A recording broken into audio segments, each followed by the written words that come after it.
Welcome to the inevitable end of year 2022 that was a bit underwhelming when it comes to gaming. Some things bombed, some things were brilliant, but we have another year of awesome stuff coming up.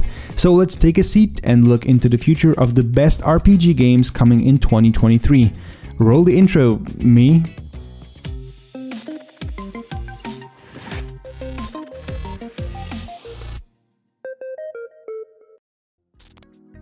Now, before we officially begin, let me just note that depending on when you're watching this, some of the dates might no longer be correct due to delays, and some games might not have a specific day release announced yet, at least right now.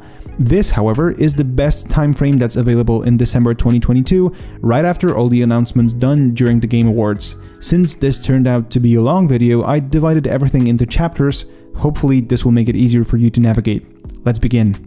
Number 1. Forspoken. Back in 2020, Sony announced Project Athia, a timed exclusive for PS5 and PC from the studio behind Final Fantasy XV. A year later, the game was renamed to Forspoken and given a release date. However, after 2 delays, it is now expected to release on January 24th. What can you expect from Forspoken? As the studio promotes it, the game follows the story of Frey Holland, a New Yorker who is transported to the land of Athia. In search of a way home, she will use magic obtained through a sentient bracelet named Cuff to travel across the land and battle monsters. Square Enix describes Forspoken as a narrative-driven adventure, whereas the director highlights that the gameplay will be focused on terrain traversal speed and fluidity. What strikes me as the most interesting and unusual is the upgrade system in Forspoken. You will improve Frey's powers by upgrading the cloak that you have, and special abilities and buffs will be applied by putting on magical nail polish. Now, that's something I'm not sure I've seen before. We'll see how it all works out when the game comes out in January. If you feel like trying it out, at the Game Awards it was announced that the demo of the game has gone live on PlayStation consoles. Let me know in the comments how you liked it, if you played it. Number 2. Hogwarts Legacy.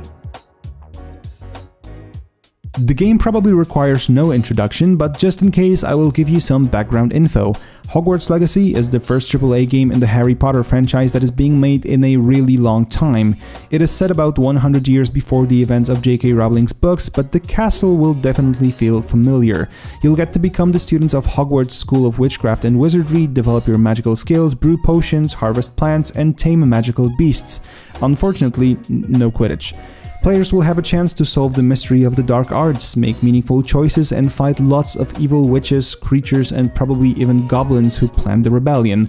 You'll get to fly using the broom or magical beasts, you'll get to explore Hogsmeade, and basically live out the fantasy of attending magical school. I'll be thoroughly disappointed if young Dumbledore doesn't make an appearance in the game, to be honest. The game was originally planned for 2022, but it got delayed to February 10th, 2023. However, if you get the Deluxe or Collector's Edition, you'll get to hop into Hogwarts 3 days earlier on February 7th. For now, you can connect your Harry Potter fan club account with Warner Bros. Games account to transfer your chosen house and wand straight into the game and get some additional cosmetics for your character. Neat. Number 3. Darkest Dungeon 2. Here we go, Red Hook Studios and their completely unforgiving series of games. The first Darkest Dungeon launched in January 2016, with its sequel starting its early access run in October 2021.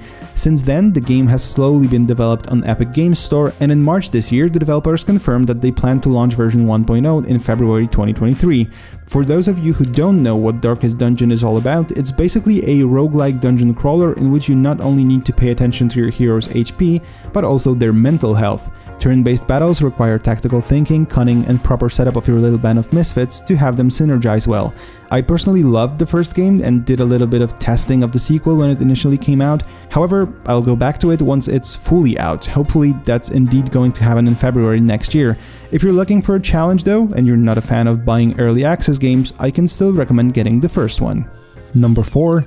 Wulong Fallen Dynasty. Team Ninja, so the people behind Dead or Alive, Ninja Gaiden, and Nioh are now working on Wulong Fallen Dynasty, a game set in 184 AD. The Steam page description mentions the game's story following a nameless militia soldier fighting for survival in a dark fantasy version of the later Han Dynasty, where demons plague the Three Kingdoms. If you played Neo, you know what to expect more or less, but this time the devs want to focus more on pure action, with equipment not playing such a crucial role. Even though the game will take place in more closed spaces, at the same time those locations are supposed to give players more freedom than what Neo did. Similar to their previous series, you can expect to take part in real historical battles side by side with famous people from that era, even though there's going to be a lot of fantasy vibes, especially with demons lurking around. Fans of previous Team Ninja games should be content with what the devs have in stock for March. Number 5. Flintlock: The Siege of Dawn.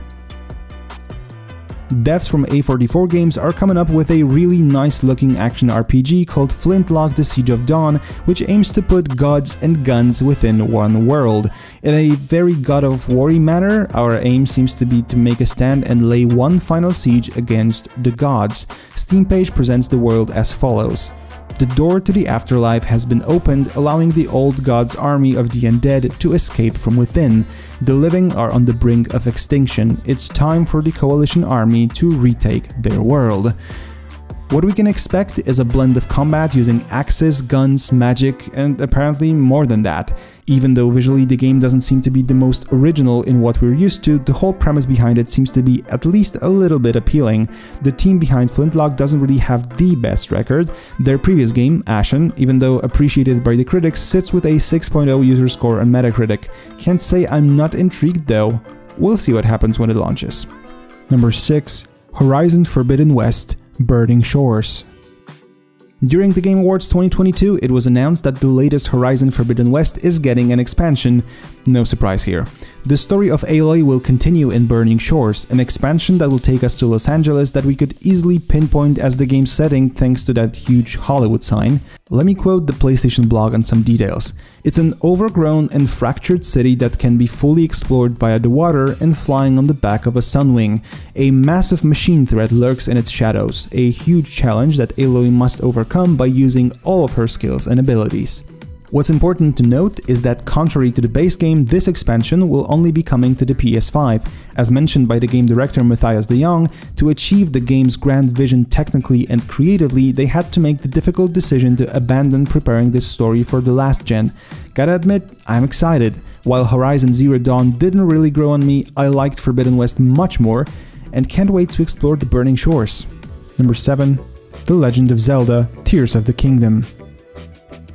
This one goes to all of you Switch owners out there. The Legend of Zelda is obviously a no-brainer for all Nintendo fans. Breath of the Wild pleased a lot of people, and I'm sure Tears of the Kingdom will continue that trend. I guess the game will go bigger, better, bolder, and any other positive adjective beginning with B that you can come up with.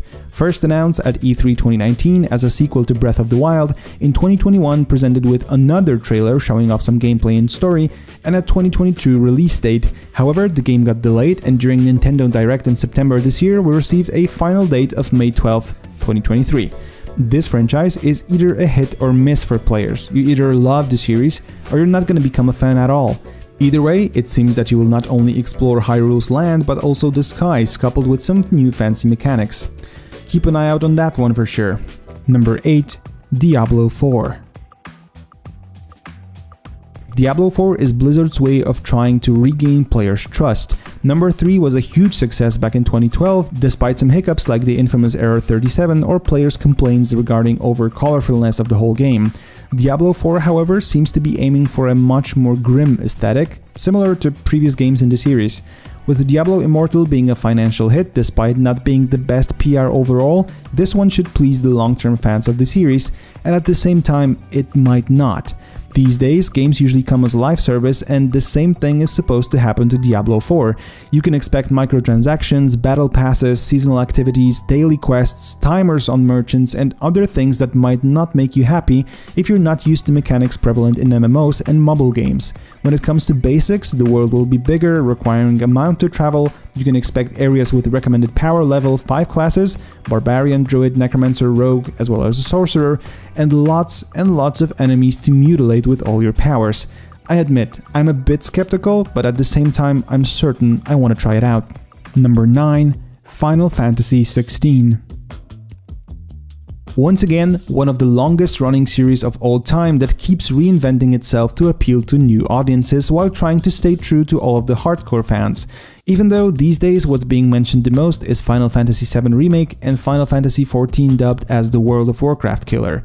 16 will be the first M-rated game in the series, as it aims to be more realistic in its depiction of the world and conflict, not necessarily doing anything specific to up the violence. The game is set in the world of Valisthea, where people live in peace thanks to mother crystals. The story will focus on Clive Rosfield, the firstborn child of the Archduke of Rosaria, who embarks on a quest for revenge. What you can expect is a combination of melee combat and magical abilities, but if you already know Final Fantasy series, you know that's exactly what you should expect. I must admit, I was never a big fan of the series, but I'm definitely the last person to say that it's not a solid RPG if you're keen on what JRPGs offer. Number 10. Starfield. Todd. If I were to pinpoint two people in the whole gaming industry that bring smile to my face, then the forerunners would be Phil Spencer and Todd Howard, though for completely different reasons. While most people can't wait for The Elder Scrolls 6 and next installment in the Fallout series, what's coming sooner from Bethesda is their first original IP in over 25 years, and that's Starfield. Though no one really knew what to expect after its announcement in 2018, these days we're a bit more informed and yet worried at the same time. The words Skyrim and space can bring both joy and dread after all. The game is set in what is called the Settled Systems and takes place in 24th century, some 20 years after what was dubbed the Colony War. Obviously, you get to create your own character and you will complete quests, develop your skills, explore space in your own customizable ship. Basically, it's a Bethesda game in space. The question now remains whether we'll meet a space cowboy telling us that yet another space settlement requires our assistance, or whether we'll get launched into space by big creatures with futuristic clubs. You know what I mean.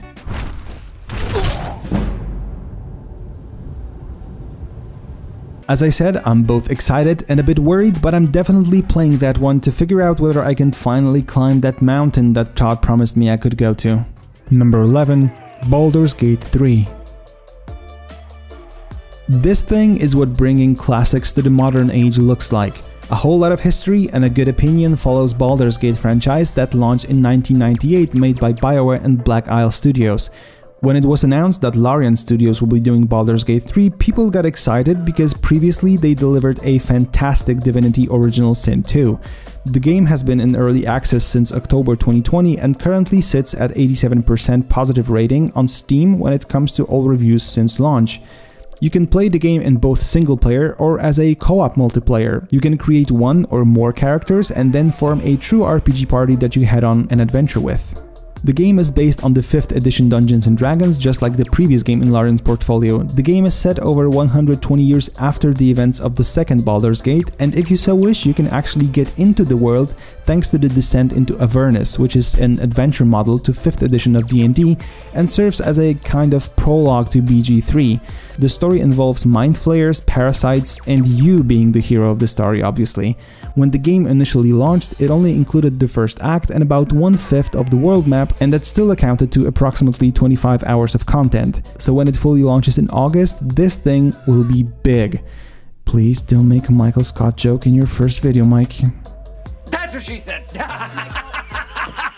Number 12. Cyberpunk 2077 Phantom Liberty. This is absolutely one of the top things I'm waiting for in 2023. I loved Cyberpunk 2077, even though it had a rocky start. I loved what CD Projekt Red did with Mike Pondsmith's setting, I loved the story, and I regularly listened to the game's music while driving.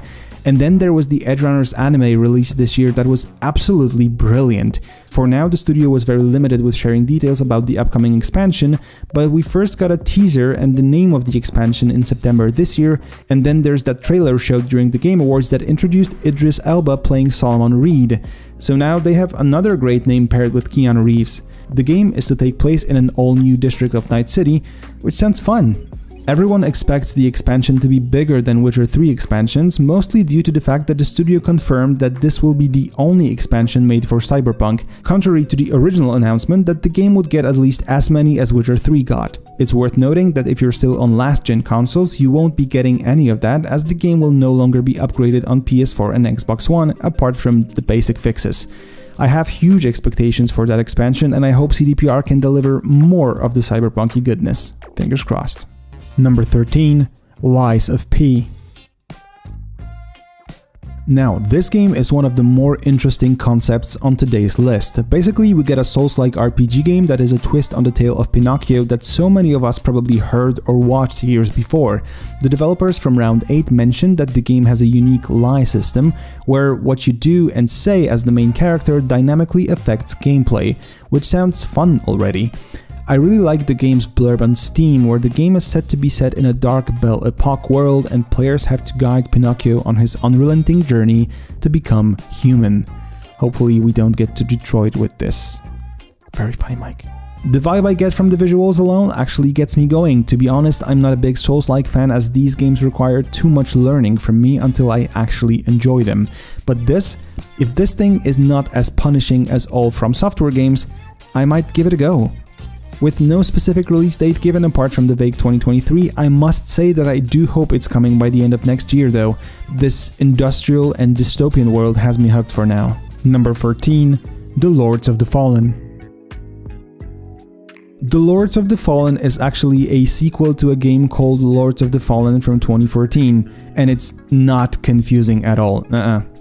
I didn't really expect this project to be still alive, but hey, apparently it's on track for release in 2023. Why am I surprised? Well, the sequel was actually announced back in 2014 and was originally set to launch in 2017. Obviously, it didn't. In 2018, CI Games, that was working on the game, announced that it is now partnered with Defiant Studios. 2 years later, that partnership has ended, and now Hexworks became their new best friends. This is the studio that's actually working on The Lords of the Fallen, as it was presenting during Gamescom 2022. The game is set about 1,000 years after the events of the original. The demonic god Aether has been slain, but after a few centuries he's said to be reborn. And of course it's up to us to make sure that he doesn't tear everything apart, this time as one of the Dark Crusaders. Steam page says that we'll get to journey across 2 expansive parallel worlds. We'll see how enjoyable it gets once the game is out. TGA trailer at least showed a bit of gameplay, so it's up to you to decide how much you like what you see. Still, no specific release date yet. Number 15, Dragon Age Dreadwolf. Oh my, this one is on my watch list for many years now. Obviously, BioWare is in a weird condition right now. Back in 2017, they released Mass Effect Andromeda to a mixed response, though I personally liked it a lot. Then Anthem failed spectacularly, so both Dreadwolf and the next Mass Effect is probably the final lifeline of the studio, as long as it doesn't want to be remembered just as a bunch of devs that keep the Old Republic alive. All the information point to the fact that the actual development began in 2015, though in late 2016 it was put on hold until after Andromeda launched. The work resumed, but 6 months later EA apparently cancelled the project in its original idea. Development began anew in 2018, but 2 years later the game lost some core staff again. Reports say that EA hoped to make this game more live service-like, but actually both the failure of Anthem and the success of Jedi Fallen Order made it possible to focus it as a single-player only game. Yay. While it was first officially announced at the Game Awards 2018, it took 2 years to get a proper teaser trailer. This year we learned that Dragon Age 4 is actually Dragon Age Dreadwolf, which is yet another pointer to the fact that we will continue to explore the story of Solas from Inquisition. I do admit I hoped for a release date on this year's Game Awards, but we didn't get any. Hopefully it doesn't mean it won't release in 2023. Number 16, Final Fantasy VII Rebirth. Back to Final Fantasy, though this time it's about a part 2 of number 7. Once Final Fantasy VII Remake released, it proved to be a masterpiece for many. Developers announced that it's actually going to be a trilogy, which makes Rebirth the second part of that trilogy. The first part ended on a big cliffhanger, and apparently fans should expect even more deviations from the original story of FF7 than what FF7 Remake offered. Creative director Tetsuya Nomura said 2 years ago that players actually don't need to play the first part to be able to enjoy Rebirth. Let me provide you with a quote here. Final Fantasy VII is being designed so that people can enjoy this game whether they know the original game or not. In fact, new players might even enjoy starting their Final Fantasy VII journey with Rebirth. Cloud and his friends embark on a new journey in this game, and I believe that the scenes that they witness after leaving Midgar will give players a fresh new experience. If Rebirth is at least as good as FF7 Remake, I think there's no place for any doubt about the quality of the game. So, fans of the original can actually enjoy a new twist on their beloved game, whereas new players get to experience Cloud Strife's more modern story with very modern visuals. Number 17. Path of Exile 2. The first Path of Exile came to be known as the Diablo Killer. The team from Grinding Gear Games has been hard at work with regular updates, changes, and generally doing stuff better than Diablo 3 did years after its launch. Now, we keep hearing about Path of Exile 2, which is a bit of a mystery, and at the same time we know quite a lot about it. ExileCon 2023, an event for the fans of PoE, is planned for late July 2023, and it is already announced that players will hear and see more about Path of Exile 2 there. Moreover, they'll be able to play it by themselves on location. After that, the game is expected to go into closed beta, probably for paid supporters, followed by an open beta. Fans of the series suggest that December 2023 is actually a doable release date for PoE 2 based on how usually new League updates are released. Now, the important bit is that PoE is a case similar to Overwatch 2, so it's actually an additional campaign for the base Path of Exile that will improve on the current game, introduced a new storyline that will be available next to the original one, and there will be new classes, but all the existing accounts, characters, and cosmetics will be preserved for PoE 2. Basically, GGG doesn't want to screw people over if they paid lots of money for these past few years. And yeah, I personally think that the dev team is also waiting to see what Diablo 4 shows so that they can top it when PoE 2 releases. Time will tell. Number 18. Broken Roads. This is one of the more interesting ones for the fans of the old school RPG games. Do you remember Fallout series back when it was not made by Bethesda and not in a first or third person perspective? Those days are long gone, but the Drop Bear Bytes studio wants to bring some of it back, especially with Colin McComb at the studio, who previously worked on games like Fallout, Fallout 2, Planescape Torment, and Torment Tides of Numenera. In this game, we get a chance to visit the land down under, where the population is engaged in a daily brutal fight for survival. While we play, we'll oftentimes make decisions that will not only affect the world around us, but also our character's personality, thanks to the game's original moral system called the Moral Compass. The way the devs describe it is as follows. This novel design sees dialogue options and questing decisions influence and be influenced by a character's philosophical leaning. It's a turn-based tactical combat with a team of up to 5 party members blending traditional and original RPG mechanics. I honestly want to see how it turns out. Number 19. Banishers, Ghosts of New Eden. Here's a fresh announcement that I wasn't really expecting. The studio that brought us a wonderful Life is Strange series, Dawn Not Entertainment, is doing an action RPG about hunting ghosts apparently. The story of the game is set in 1695 in New Eden, where Antea Duarte and Red Mac Wraith are lovers and banishers, meaning the ghost hunters who vow to protect the living from the threat of lingering ghosts and specters. On their last mission, Antea is fatally wounded and becomes one of the spirits that she's not really a fan of. The couple roams the wilds of North America to find a way to liberate the woman from the situation they found themselves in. As the Banishers, will get to solve haunting cases and combine Antea's spiritual powers with Red's arsenal to defeat ghosts. Seems like Antea will not only be a follower, but actually a playable character together with Red, and will be unlocking new gear and abilities as the game goes on. Sticking true to what Dontnod does best, we'll get to make a lot of meaningful and morally ambiguous choices that affect the story and fate of the characters. I didn't know I wanted a game about hunting ghosts. Now I do. Number 20. Robin Hood, Sherwood Builders. For the last game on the list, I have something that may as well turn out to be absolutely uninventive, unplayable, and un-something. In theory, Robin Hood Sherwood Builders sounds fun, as it blends action-adventure RPG with city-building elements. You know Robin Hood, it's the guy that steals from the rich and gives to the poor. In this one, we'll get a chance to play as Robin and fight, hunt, craft, steal, and help the local community within an open-world environment. The publisher of this game is the Polish Playway, which has some hits in its portfolio like Car Mechanic Simulator, but at the same time it has a lot of misses, all within the simulator gaming area. Whatever simulator you can think of, Playway has probably done it already. Now, I honestly hope that this game has more of its own character than the regular manufacturer of sim games that Playway spurts out of its wallet. Fingers crossed, honestly. Okay, we're finally done with the list. I know I didn't cover all the interesting RPG games that come out in 2023, and depending on the time you're watching this, there may be some new games announced that are more worthy to make that list. I'd be extremely happy if you took some time and leave a comment and tell me what RPG game you're looking forward to the most, and leave some feedback if you want. This video marks the official launch of Gamerscout, so I hope you enjoyed it, and we'll be back for more when it's out. Have a great day.